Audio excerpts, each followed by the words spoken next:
Good afternoon, Pius. Welcome to the video podcast of Product Manager Soccer Left. Usually we start off by having our signature questions, which is how would you introduce yourself as if you were catching up with an old friend? Maybe tell us more about yourself.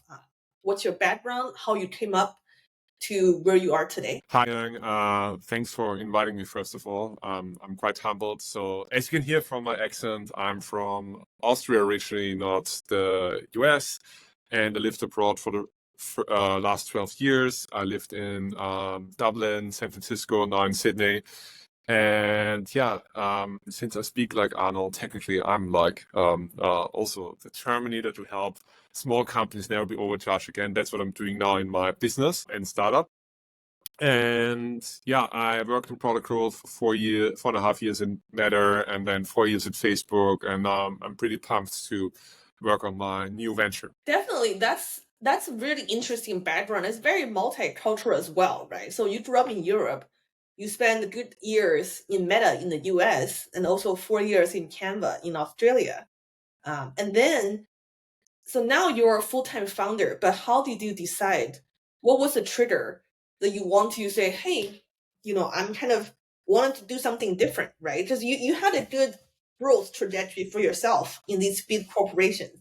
But when or how did you decide to be a founder? Well, I mean, you can have many dreams, I think. It was always my dream to work in tech. I loved computers when I was a kid and playing with them, and I was a bit fascinated by it. Slightly above average. And then it kind of evolved with my interest from computers to wanting to start working in tech and also move to America.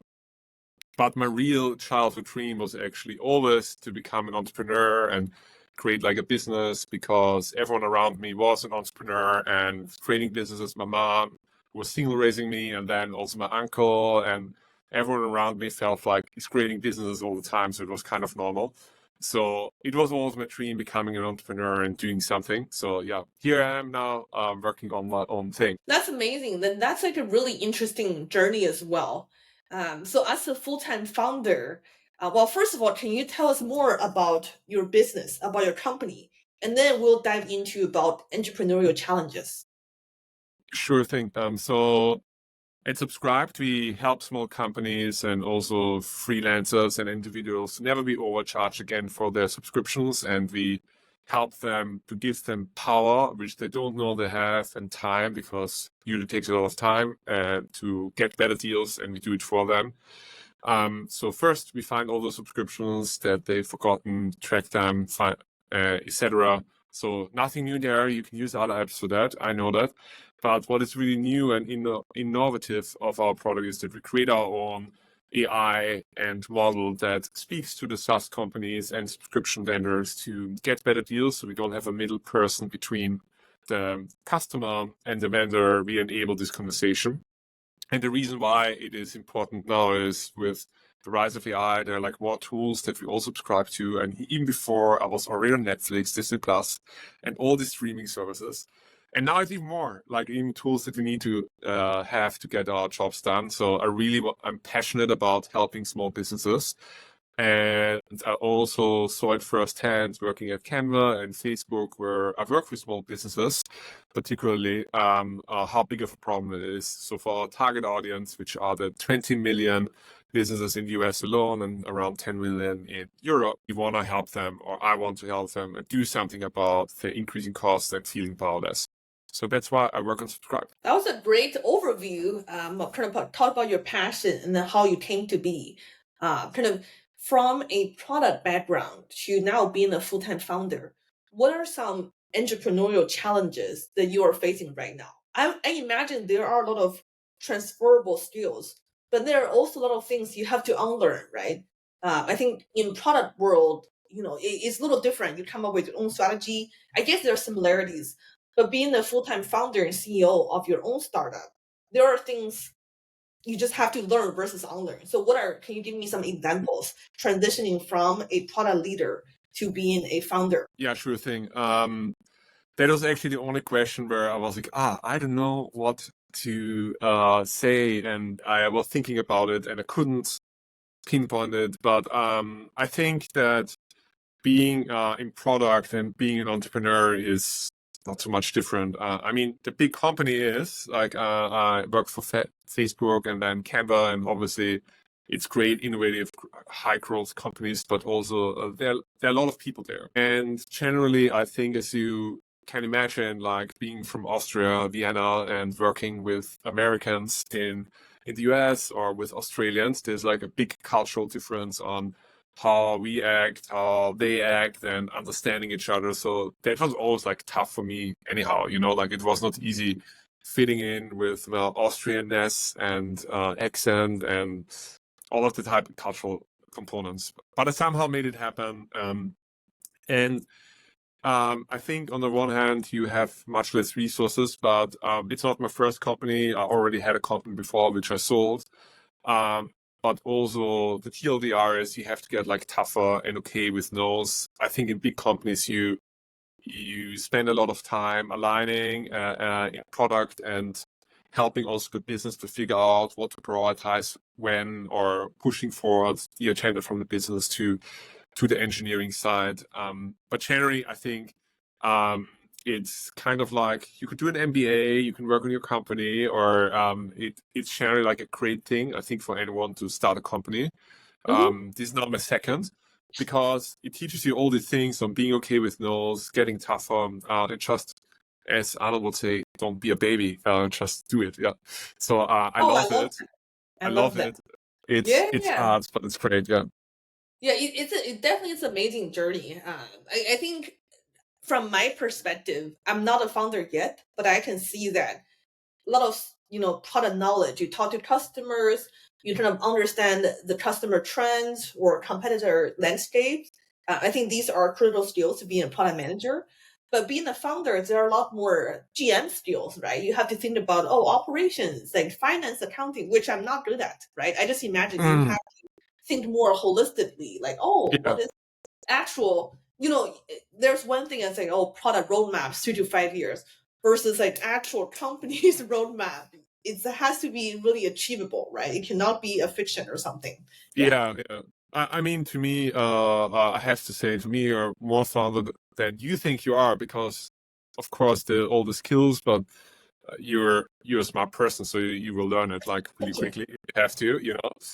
The more important thing is like doing exactly what you're doing now, which is like, I assume it's not easy starting like a podcast, and getting out there. I Sure. think that most people in big companies, it's always by default, it's always better not making any decision to be risk averse, and a lot of the work you do is like mitigating risk, making the best decisions possible, and evaluating for a long period of time what to do. Because if you do it wrong, you have negative impact. Mm. And I think just being okay with being judged and doing, for example, I post a lot of LinkedIn, and of course, sometimes it's embarrassing, but I have to do it because it works so well, Or It's embarrassing for everybody. I it's mean, I talk embarrassing about for everyone, LinkedIn. So It doesn't matter as long as you get your contents out there to the world. Eventually, something exactly, magical will happen. Yeah, I know. exactly. And I think you doing this podcast, or anyone in a company doing something that Hmm. exposes them, is the first step to being an Yeah. entrepreneur. I think that's the big difference to big tech and any system with a lot of people, because then you're out of the rules. You have to define your own rules, and then everyone is going to look at you, and I'm pretty sure everyone laughs at me. You know what? I love it because it just gives me more drive to do more, and I think that's also a big source of my motivation now to make I really enjoy being uncomfortable all the time, which I wasn't before. So that's kind of very positive. Yeah. I love that. It's always getting out of your comfort zone because every day there's always a new challenge, right? Like, every day it's a roller coaster ride. I've heard from a friend saying that. Yeah, it's like that. Yeah, I Yeah. can confirm. From our conversation last time, I think that you mentioned that you had a successful exit for your past company. And it's also not your first time starting something, right? You were like a Etsy merchant, is that correct? Or you did something similar? Yeah. Oh Yeah. my God. Yeah, I can tell you about the TLDRs are always created like businesses, Yeah. and so I had like this I had a food truck business. I worked as a cook for a family in Vienna, Israeli family in Vienna. So I was the only white person in this kitchen and cooking and not knowing what I'm doing. But that was one thing. And then I think there I did the food truck, and then I created this community of people, of artists in Vienna selling and printing stuff like similar to Etsy. But none of it ever worked. Like I did it and then it didn't work. So I studied and went into tech. So kind of interesting, but definitely a different path than hustling. And then, yeah, I had this other business, which was called, I kind of bought this idea from a European company. Mm. And then we got like a lawsuit in the first 2 weeks launching, and it went like very well. And so I learned all the things. So I think the point is that selling it was about selling the company, right? So the Yeah, point, yeah. Like, and the, how did yeah, you approach it? Is that the one with lawsuit? yeah, No. exactly. So it was in the beginning. So I think it had Okay. the selling is just the outcome of the business was doing well. To answer your question, Okay. business was doing well, but then I just had to free up my mind to work on something new. It was Mm. profitable, so I decided at some point, okay, I have to get rid of it as fast as possible to free up my mind because it's not going anywhere. I don't have the energy to move it anywhere else. I did it over 5 years. You don't want to scale it too much. Like, it was Exactly. profitable. It was like on the good track. Okay. Exactly, and then I sold it to my new founding member, partner. Before that, I worked on that with my good friend Humphrey, who stopped working on it and became a famous influencer on YouTube. Yeah, He I smashed his actually very I style. subscribed to his channel. That's interesting. That's interesting. Yeah, Yeah. and he does great stuff. I love it. Much better than me working on the business. And then I bought him out, and then I kept working for a couple of years on it, and then I sold it to my co-founding team member, and that's basically it. And then I had to get rid of it, and I sold it at a good price, That's and working yeah. on now subscribed. Yeah, Yeah, no, that's great. I love that. There are different mentalities, right? There are people who sell the company because, maybe they want fame, maybe it's on their resume, but there are also people who want to work on bigger things. So you just have to get rid of. I mean, that's a good outcome. So I'm glad it's a win-win. So is the company still operating right now? yeah. It is. It is operating. Okay, I'll add a link when we publish a newsletter. Just say if people Yes, want to learn yeah, about the sure. People company. should go there. And but the good outcome of it was selling the company is the team I worked on with the previous company now moved to the new company, and Yeah, now we're working again on a new problem. So it's like that's same pretty people cool. coming Same together. people, yeah. And Yeah, you already know each other's like kind of advantages or like what they're good at, I yeah, guess. Yeah, 100%. So we worked with each other for a long time. We long had time, a lot yeah. of ups and downs. So yeah, it's pretty good. And in our new company, also we're seeing like exceptional growth, which I'm very happy about, and strong retention. We just haven't That's figured out amazing. monetization will be real soon. So yeah, everything is moving in the right direction so far. That's amazing. Kind of switching the gear a little bit. You and I have something in common, which is English is not our first language, right? For you, it's German. For me, it's Chinese. But now I think on a day-to-day basis, our brain is wired to talk in English now, right? But then how did you get better in public speaking? That's not your native language, right? And then you have to constantly pitch to the investors, to other members to join the company, and then to potential customers, right? You have to do all these in English. So how did you get better in like public speaking overall, like as a product manager, product leader, or as a founder? Yeah, unfortunately, I never had any training in my previous job around that. But I'm aware, you can hear me. I have an accent, and I always invested my own time in getting better. And I don't consider myself being a good public speaker, really, because I need to learn like how to pronounce things better. Also have a deep voice, so sometimes I need to slow down. And there's all these things that some of them I even find challenging in German. So, however, one thing I realized, I'm very authentic, so it helps me no matter the accent. So because I think I'm like a no BS person. So if you pitch a lot the same thing, you just get better. For example, Mark Zuckerberg, he was not a great public speaker in the beginning. Everyone's saying he's kind of a robot, even though he's native English. And now he's like a great public speaker.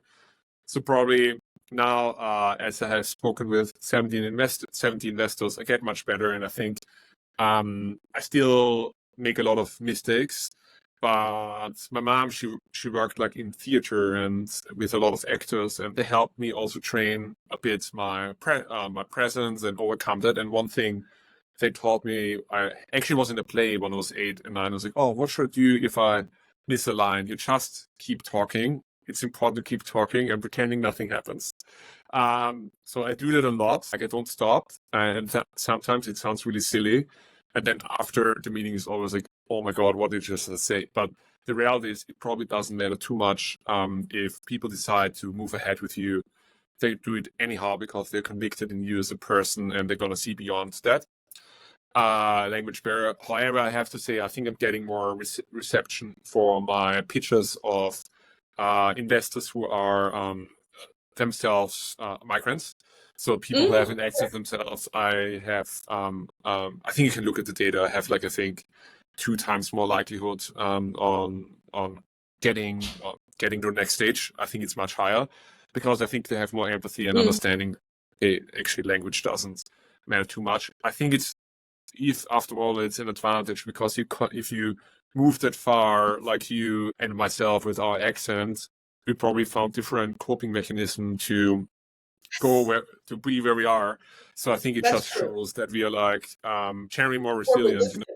Yeah, still need resilient. Yeah. native speakers in a way. But yeah, I'm not saying native speakers are worse. I'm just saying that probably if you look at it with the right angle, I think it's actually a benefit. Yeah. No, that's true. I like that angle. Basically, we add more cultural background, right? Like you have a lot more kind of like context for people grew up in Europe, then come to America, and then spend time in Australia. So you probably would be still more common patterns between, let's say, small merchants globally, right? What kind of common pain points they have. And I love that your point about being authentic. I really agree. I think that's the key. It's not about the perfect accent or the perfect delivery. It's more about the message you're delivering to your audience, right?